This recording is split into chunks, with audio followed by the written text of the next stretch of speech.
Hey, so I've gotten the criticism that my tutorials are boring and too long and drawn out, so I'm going to teach you how to make a repeating pattern in Photoshop in 20 seconds. Pay attention.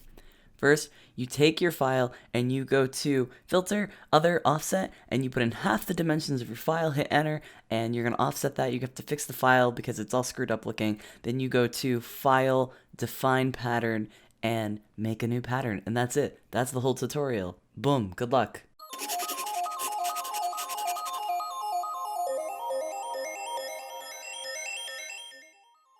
Hey Dream Chasers, it's Jacey. I'm gonna actually teach you this for real because that was way too quick, and I'm gonna go over step by step how to make a repeating pattern in Photoshop. I'm gonna make something that could be used to print at a high resolution for merch, but you could shrink it down and use it as a desktop background or a website background. Do people still do that? That's kind of like an old school thing.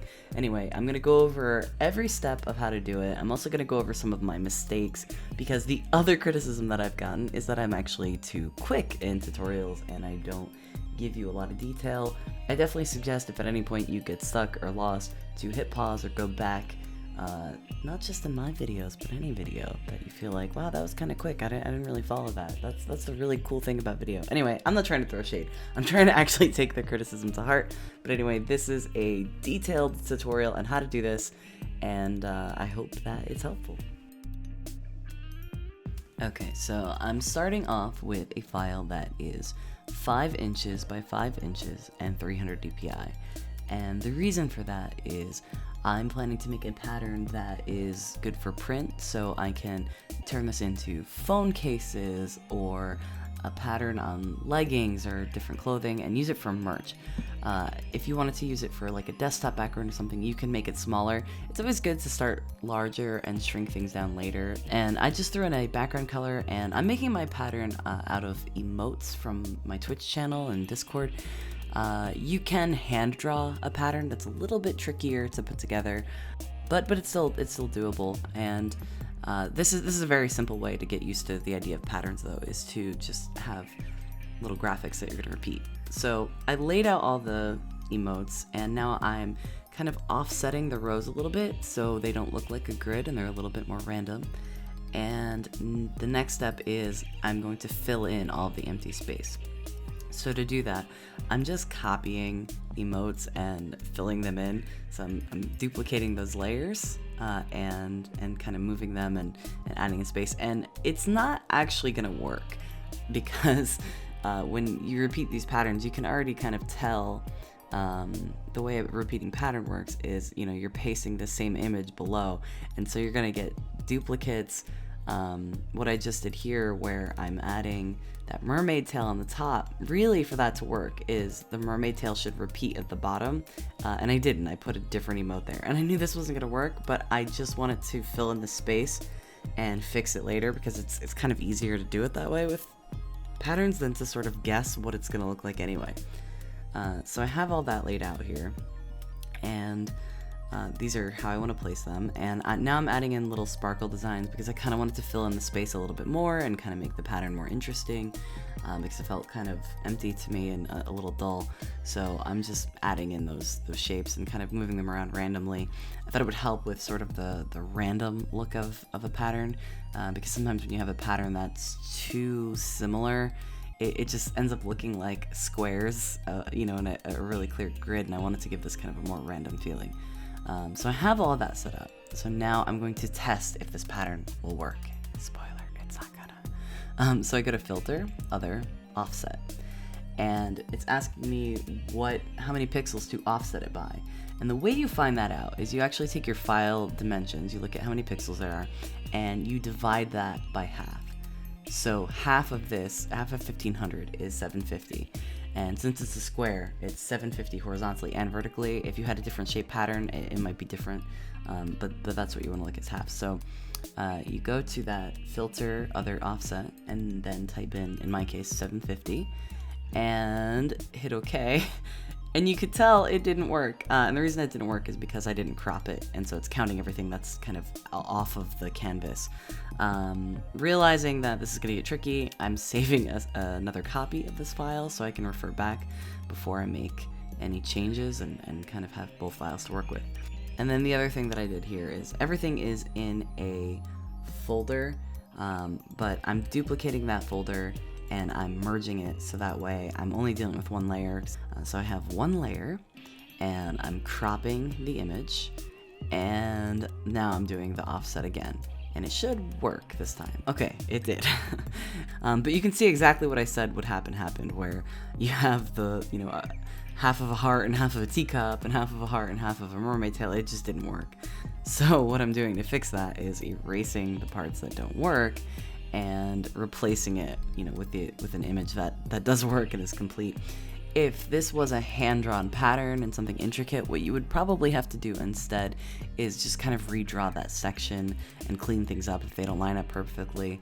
Hand-drawn stuff is a little bit time-consuming because of that, but the results end up being really cool and seamless, so it's definitely worth fixing it. The problem, of course, though, is now I have things that are duplicated, so I'm just gonna kind of make some changes and move things around until I don't have two patterns in a row.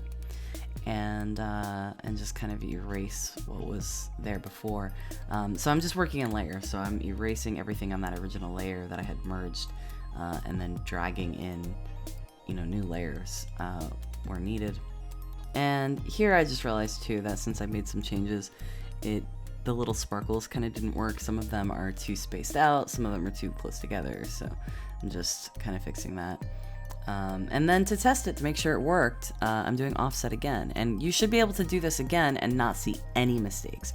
Everything should be lined up correctly. There shouldn't be any weird, things that are cut off. That said, I'm now noticing some more issues with the spacing and problems with, the overall pattern. So I was fixing that.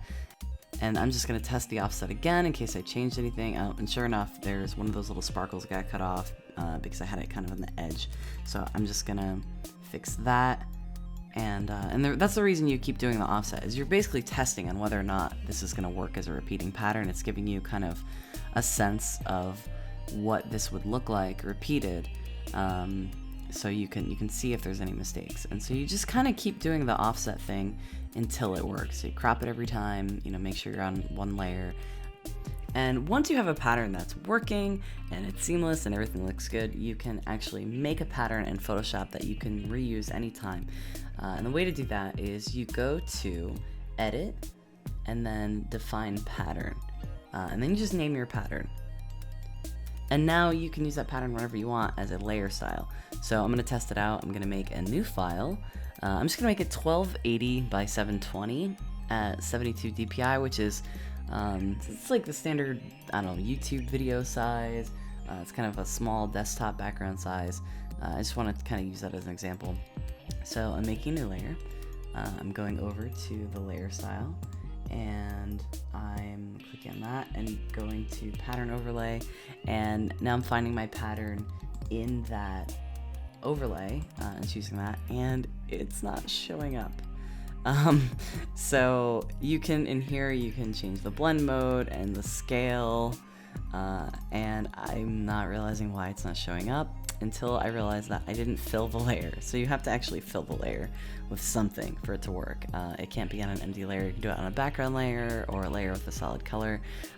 And if you want to have your pattern have a transparent background, you actually would have to hide that and make a pattern. So I did that so I can control the background color after the fact. So again, I just made a new pattern, and then I'm filling in the background on that layer. I tried to do it on the background layer and have it come behind it, and I didn't realize that it wouldn't show up. It has to be on the layer that you're working in. So here I'm just kind of testing out different colors. So I had white and red, and you can see it changes the background color and the pattern depending on which color you use, which is really cool because then you have that flexibility that you can control the background color. You can change it really easily. You don't have to make a million patterns with different backgrounds. And I really ultimately decided it looks kind of best on like a dark gray, almost black kind of color. And I finally noticed the mistake that I made where I had those icons sort of repeating. So I realized that in order to change that, I just had to kind of do the same thing I did before. So I'm doing the offset again, and you can see now it's standing out to me. I wasn't catching it before, that those are, you know, repeating in a row, and they're the same icons kind of touching, and I didn't like how that looked. It's a little awkward. So I'm opening up my other file again, and I'm just gonna drag over some icons and just kind of randomize it again, and sort of mix things up, because it was just looking a little weird. So I spent a little time trying to figure out what I wanted to replace and where I wanted to put everything, and I finally got it to a point where I liked it, I was happy. So once again, I'm testing the offset, and it works. So now I have my new pattern, my final pattern, hopefully, that doesn't have any weird repeating stuff and looks good. So I'm making a pattern again. I'm gonna rename it version 3, since it took me 3 tries to get this right. And then I'm just gonna update this layer filter to the new one, and click back on that one. There we go. And so now it doesn't have any repeating icons. Everything looks kind of random, and I think we're all set. So that was how to make a repeating pattern in Photoshop, and kind of how not to. I hope this video was helpful, and that if you make any of those same mistakes, you can understand what they were and how to fix them, because some of the stuff is a little bit awkward and clunky and trial and error. So yeah, let me know if this video was helpful to you in the comments, and what kind of cool patterns you're making. Are you gonna make fabric or merch? Are you making desktop backgrounds, phone backgrounds? What are you making patterns for? What's going on? What's your deal? I'd love to know.